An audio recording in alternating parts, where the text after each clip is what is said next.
O programa Cheque Mate está de volta e agora Diane Ceribelli é quem vai fazer a pergunta para o nosso convidado de hoje. Olá. Que bom tê-lo aqui contando um pouco da sua história. Você iniciou dizendo que entrou para a vida do crime devido, uma proposta muito, como eu poderia dizer? Tentadora, né? Fascinante. Isso, tentadora. Obrigada.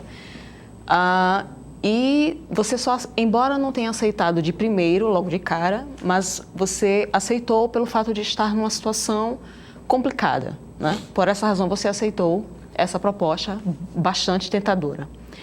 Então eu pergunto, dentro de todo esse contexto, todas as pessoas que entram para a vida do crime realmente entram pelo fato de estarem passando por uma situação complicada, como foi o seu caso, ou há exceções que fogem à regra, no caso? Há exceções que fogem à regra, e é justamente nesse fato que eu disse no bloco anterior, onde esse garoto, ele tinha 19 anos, tá?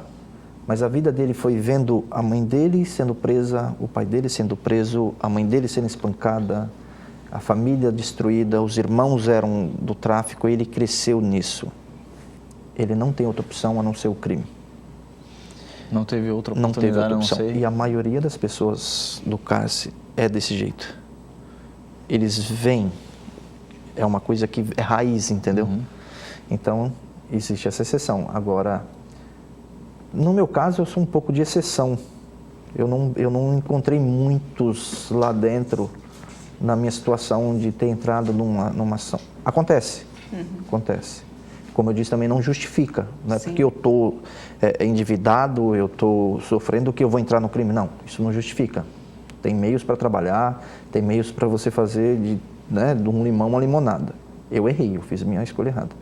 Mas a maioria esmagadora dentro do cárcere são pessoas que já está enraizada pelo passado. A árvore genealógica é uma bola de neve que vem. Porque, por exemplo, eu passei 10 anos antes de sair da cadeia. Se a gente for fazer uma estatística hoje, a maioria dos presos tem 20 anos no estado do Rio Grande do Norte. Quando eu fui preso, esse moleque tinha 10. O que aconteceu para esse moleque estar lá hoje? Entendeu? Se assim for permitido, eu gostaria de fazer, não é necessariamente um ensejo, mas de perguntar que, assim, tem tantas pessoas que têm uma vida boa, né? Confortável, têm uma condição financeira bem estável, muito, para falar a verdade, muito estável, mas ainda assim parte para o mundo do crime. Então, como você vê essa escolha se a pessoa ela não tem a necessidade de entrar para a vida do crime? Eu escrevi, o meu terceiro livro chama Playboys do Crime. Foi justamente um playboy que eu encontrei dentro do sistema federal, um cara totalmente culto, um cara totalmente rico, mas do crime. E eu tentava entender aquilo e ele disse que ele tinha nascido com isso. Ele gostava do perigo, ele gostava disso e eu não conseguia entender, porque eu tinha medo do perigo. Eu entrei pelo dinheiro, como eu disse, mas eu tinha medo de tudo. E até mesmo pela sua situação no momento, né? Pela minha situação, E ele era um cara destemido de tudo. Que aparentemente não tinha necessidade, né? Não, ele não tinha necessidade nenhuma. Em outra perspectiva agora, ainda falando sobre esse processo de ressocialização, né? Que seu exemplo também sirva para muitos que estão, inclusive, talvez nos assistindo.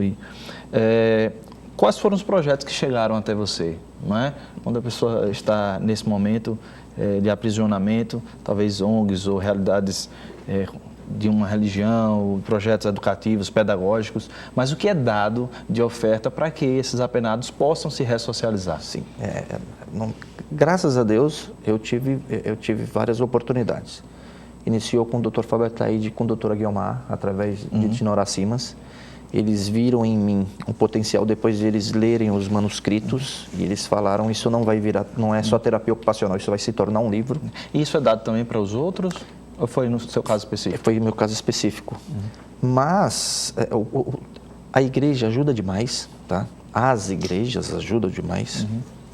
Eu não vou falar de placa, vou falar de igreja, né? Várias igrejas ajudam demais.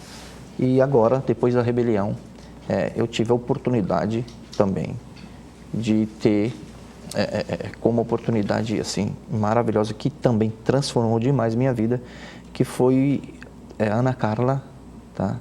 Ela é coach pela Febracis e ela levou um sistema de coach para 5 presos dentro de Alcaçuz, para 4, perdão. E eu estava entre esses 4 e foi uma coisa transformadora. Hoje, há 9 meses eu deixei o Cássio, hoje eu sou coach formado. Eu volto aos presídios hoje para palestrar e o nosso intuito hoje é justamente fazer disso uma ferramenta maior, que não seja só para 4, mas que seja para 50, porque a gente não vai conseguir trabalhar 1000. Dr. Henrique Baltazar, que é juiz da 17ª, que é da Vara de Execução Penais, ele diz uma coisa muito interessante, que eu sempre guardei isso. Presídios grandes, para 1000 pessoas, dificilmente a gente vai conseguir trabalhar uma ressocialização. São muitos.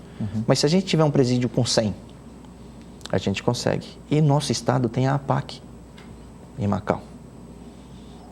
Que seria uma alternativa, né? É uma alternativa. Presos que estão na... Meu sonho como preso era tirar meu tempo de cadeia na APAC.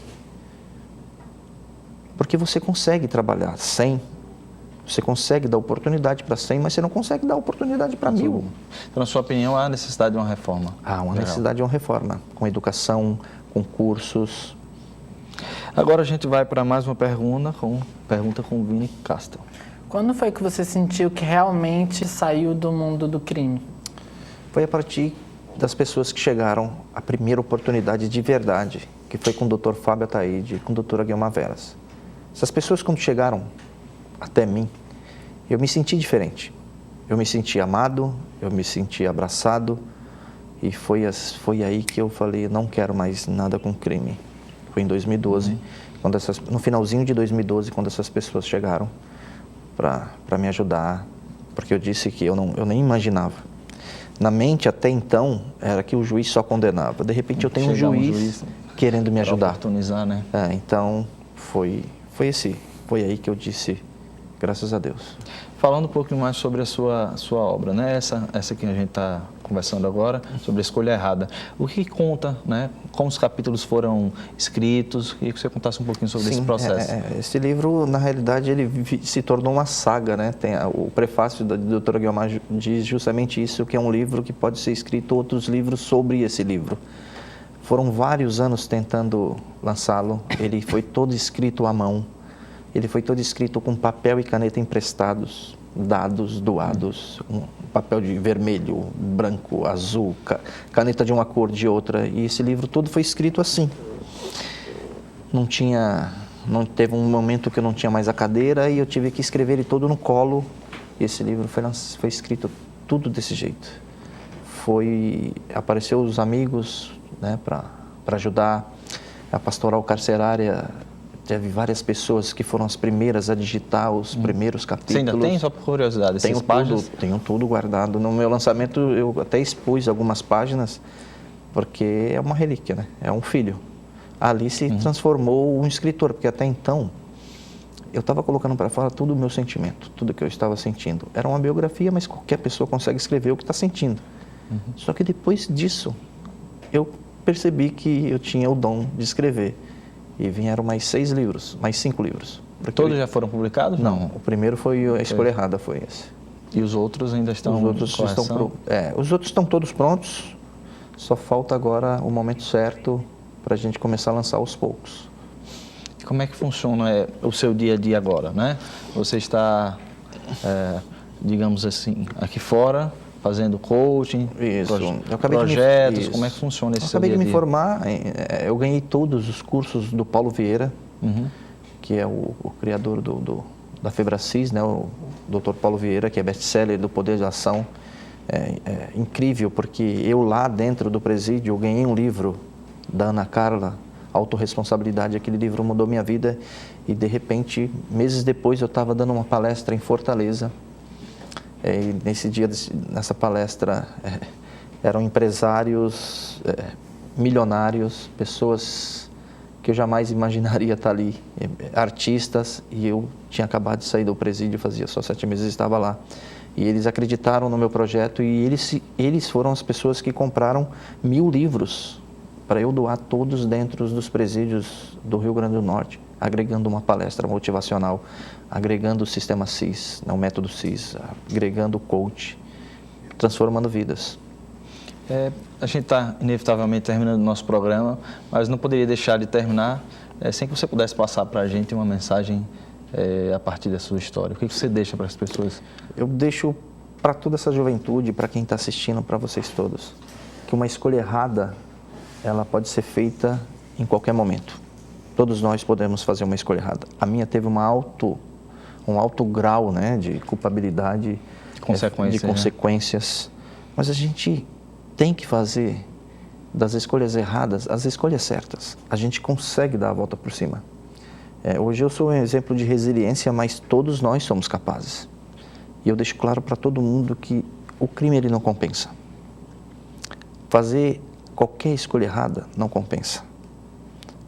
Eu passei 10 anos vendo pessoas se destruindo, pessoas se matando, e eu vejo que essa vida nossa, a gente precisa ajudar o próximo. A gente precisa deixar bem claro que Jesus veio para nos ensinar a amar ao próximo. E quando a gente começar a amar o próximo, a gente consegue entender que bandido bom não é bandido morto. Muito obrigado pela entrevista de hoje. E, infelizmente, nós terminamos mais uma edição do nosso programa Cheque Mate. Sempre lembrando para você acompanhar a nossa produção durante a semana, que acontece via as nossas redes sociais. Twitter, Facebook, Instagram e também o YouTube da Casa, da TVU, por onde você pode acompanhar todas as edições dos nossos programas que já foram lá. A gente se vê na próxima semana com mais uma edição do programa Cheque Mate. Até lá!